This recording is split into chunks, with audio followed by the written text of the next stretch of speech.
هناك واحد الرؤية واضحة من البداية فين غنوصلوا، وكاين هناك واحد التأني استراتيجي وواحد العزيمة بأننا غنوصلوا لداك الشيء. في 2020 واخا كان الرئيس آنذاك ترامب كان غادي، جلالة الملك دخل في ذاك المسار معاه في إطار تفاعل مباشر، وصلنا للاعتراف الأمريكي. الجميع كان كيظن بأن داك الشيء غيمشي مع الذهاب ديال ترامب.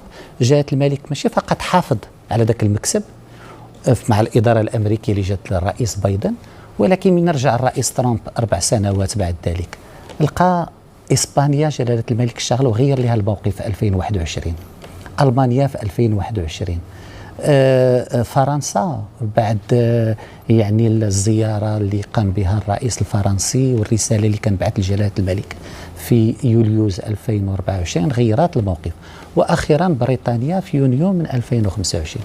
إذن ها منين بدينا من واحد مخطط تسوية مع واحد السيف اللي سميتو الاستفتاء والاستقلال وغير ذلك، انتقلنا إلى بديل اللي هو الحكم الذاتي.